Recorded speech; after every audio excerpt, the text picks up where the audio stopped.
naman yung mga pagmamahal nila. Sino magtrabaho? Ako, di ba? Ako magbibigay ng pera sa inyo.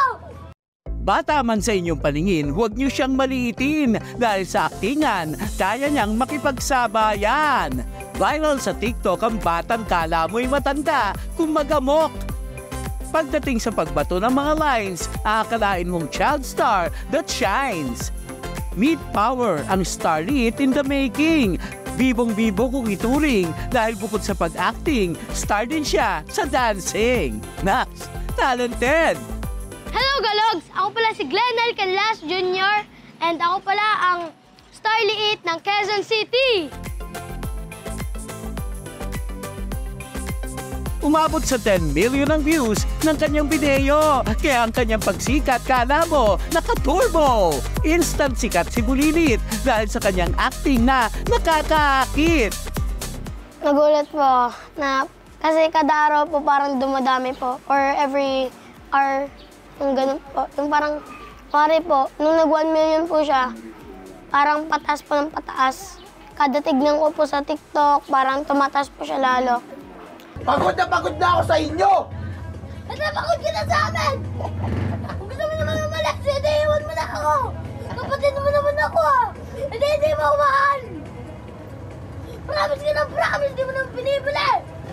Po, nung ano po kasi, that time po nun, nag-i-scroll lang po talaga ako sa mga old pictures and old videos po namin. Then, it happens na nakita ko po yung video namin ng kapatid ko. Then, naisipan ko po na parang i-upload po siya just for fun.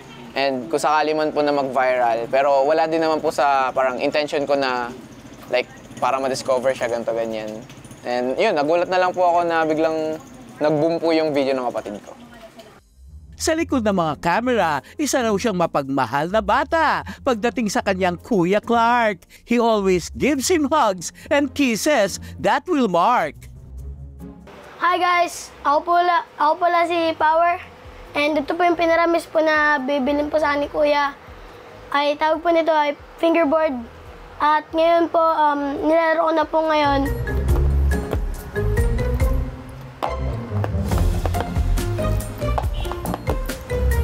Sa pagrolyo ng aming camera, hindi namin namalaya na si Power. Aba, paiyak na! Ayoko eh, gusto ko may nagmamahal sa akin eh. Eh wala na nga nagmamahal sa'yo. Tignan mo. Ano na ako?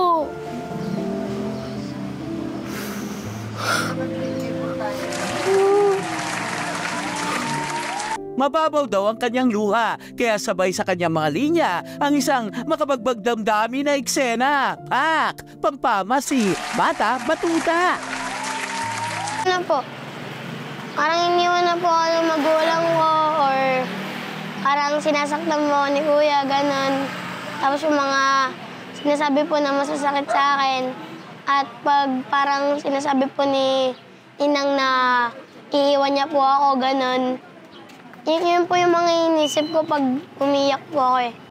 Bukod sa pagiging artista, pangarap niya raw ang maging sikat na vlogger, achiever. Dahil maging engineer din ang isa pang pangarap ni Power. Engineer or architect po? Architect po kasi dahil po marunong po mag-drawing, parang gusto ko po mag-drawing ng mga, gusto ko po magpagawa ng bahay, ganun. Payo ng kanyang kuya, pagpatuloy lamang niya ang kanyang dream. Because he always got his back, kahit ano man ang kanyang tatahaking track.